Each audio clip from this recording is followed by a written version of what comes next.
If you want to outsmart anyone, stop trying to be the loudest voice in the room and start becoming the quietest one with the sharpest attention. Outsmarting isn't about having the biggest brain or the fanciest degree. It's about mastering how you think, how you respond, and how you move when no one's watching. The first rule is simple: control yourself before you try to control any situation. If someone can make you angry, they can control you. If someone can make you rush, they can beat you. Calm is not weakness. Calm is a calculated weapon. When everyone else is emotional, be surgical. When they want drama, give them silence. When they expect noise, give them intelligence. Dominance begins with inner discipline. The second rule of outsmarting is information. Not just what you know, but what you notice. Details are weapons. Watch how people talk when they're nervous. Listen to the words they repeat when they're lying. Observe how they react to compliments versus criticism. Most people speak without thinking. Sharp people let others speak, then decide whether to play along or strike later with precision. Don't fight on assumptions. Fight on facts. Outsmarting is never a battle of strength. It's a chess match of data. The one with more insight wins before the game even starts. The third rule: ask questions that make people reveal more than they planned. Most people try to impress. Smart people investigate. When you ask someone the right question, they tell you their strategy without realizing it. And once you know their strategy, you're already ahead. Curiosity is not weakness, it's reconnaissance. A good question buys you time, reveals motives, and exposes cracks. While they're explaining, you're calculating. While they're talking, you're deciding how to win. Fourth rule: master emotional timing. You don't have to be emotionless. You just need to choose when to use emotion. Smile when they expect frustration. Pause when they demand urgency. Compliment them when they try to intimidate you. Watch how their rhythm breaks. You don't always win with force. Sometimes you win by ruining their expectations. If you can control the frequency of the interaction, you control the outcome. Fifth and final rule: set invisible boundaries with visible consequences. Outsmarting isn't just intellectual, it's behavioral. People will test you, interrupt you, disrespect you. Not because they hate you, but because they're measuring you. You don't have to threaten anyone. You don't have to raise your voice. Just let it be known that crossing certain lines leads to immediate results. Consistency is the loudest language. When people realize your standards are fixed, they adjust. Respect is not requested. It's engineered. Dominance isn't loud.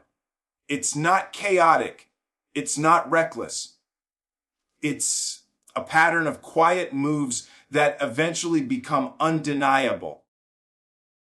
Outsmarting people isn't about embarrassing others. It's about upgrading yourself until the game bends in your favor. Tomorrow, don't try to be impressive. Try to be unreadable. Don't rush to respond. Delay. Don't reveal everything. Observe. Don't get pulled into chaos. Make silence expensive. Let them wonder what you're thinking. Let them guess what you'll do next. The longer they guess, the more you've already won. Outsmarting isn't magic. It's patience, precision, and self-control disguised as confidence. Play the long game. Speak less. Notice more. Move deliberately. That's how you dominate without even raising your voice. Mindset is battlefield prep because every external victory happens twice. First in your head and then in reality. If you step into any situation thinking you're at a disadvantage, you've already surrendered ground before the fight even begins. Most people try to win with effort, but true dominance starts long before action. It starts in perspective. When your mindset is defensive, you react. When your mindset is strategic, you dictate. You don't wait for challenges to appear. You study them before they even arrive. You expect obstacles so they never catch you emotionally off guard. You don't panic. You pivot. You don't complain. You calculate.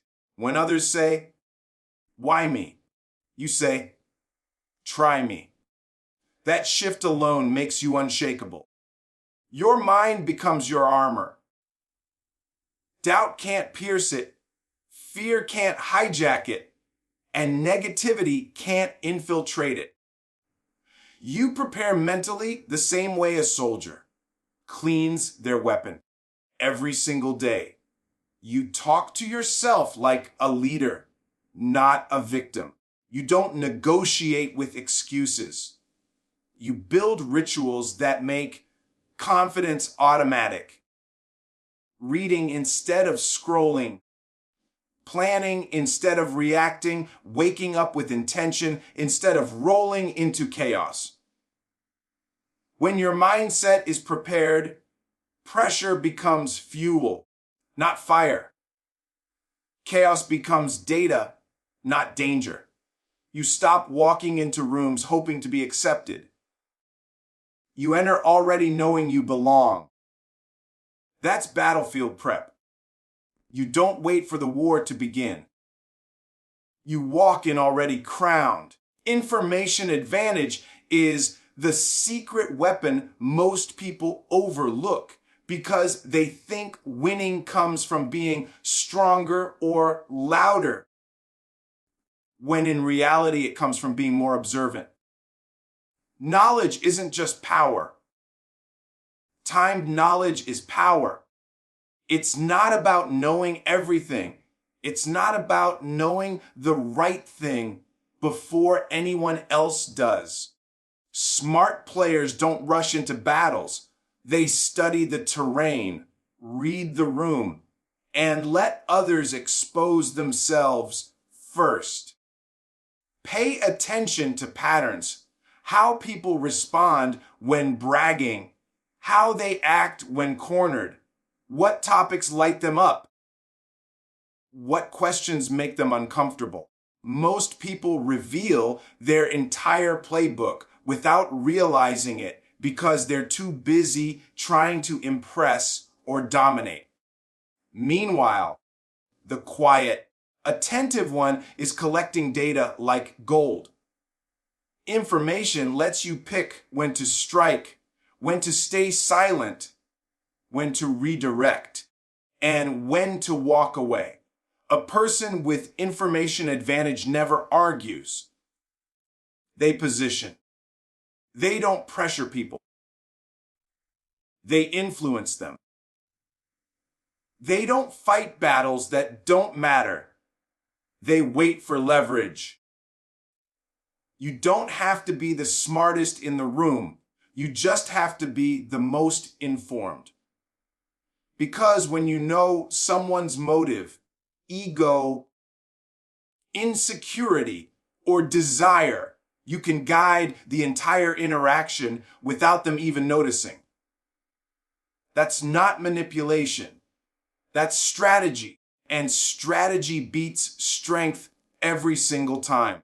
Emotional control as power is about understanding that the person who keeps their cool controls the pace, the tone, and the outcome of any interaction. Most people operate like live wires, easily triggered, quick to react, and desperate to prove a point. But emotional control turns you into a mirror instead of a match. When they try to provoke you, you reflect calm instead of igniting chaos. That instantly breaks their rhythm. Anger makes people sloppy. Ego makes them predictable. But silence, calm, and restraint. That's terrifying to someone who expected a fight. When you refuse to react, you force them to reveal more. You stretch the moment. You make them uncomfortable with their own aggression. Emotional control is not about suppressing feelings. It's about mastering timing. You can laugh at an insult instead of defending it. You can pause when someone tries to rush you. You can speak softly when someone expects you to shout. Each time you do that, you flip the power dynamic without lifting a finger. True dominance is not loud. It's surgical. It's the ability to direct the energy in the room without raising your heart rate. When you can stay calm under pressure, people instinctively trust you, follow you, or fear you. Either way, you control the field. Emotional control turns you from a player in the game into the one who decides the rules. Move like a chess player means stop living on impulse and start living on intention. Most people react to whatever is right in front of them like pawns moving one square at a time with no vision. But a strategist is already thinking 3 moves ahead. You don't respond to words. You respond to patterns. You don't chase instant wins. You position for long-term advantage. When someone tries to provoke you, instead of snapping back, you ask yourself, if I react now, what door am I opening? If I stay quiet, what door am I closing? Every response becomes a calculated investment. You don't just speak. You deploy. You don't argue. You redirect. You don't explode. You maneuver. Sometimes the smartest move is advancement. Sometimes it's retreat. Sometimes it's letting the other person believe they're winning, while they unknowingly walk into your trap. Chess players don't fight every battle. They sacrifice small pieces to capture the king. That's how you move in life. You don't rush to be understood. You let people underestimate you until their guard drops. You don't seek attention. You seek position. You don't react to pressure. You let pressure reveal who's really thinking. When you start making choices based not on how you feel in the moment, but on how it shapes your future position, you stop living like a pawn and start moving like the one quietly running the entire board. In the end, outsmarting anyone isn't about being sneaky or superior. It's about being intentional, disciplined, and 3 layers more aware than everyone else. When your mindset is fortified, your information sharp, your emotions mastered, and your moves calculated like a strategist, you stop competing on impulse and start winning on intelligence. Most people fight loud battles. You win silent ones. Most people react. You anticipate. Most people try to dominate others. You dominate yourself. And that's what makes you untouchable. Play the long game. Be the quiet storm in a world full of noise. Outsmart them not by proving you're better, but by becoming the one who no longer has to prove anything at all.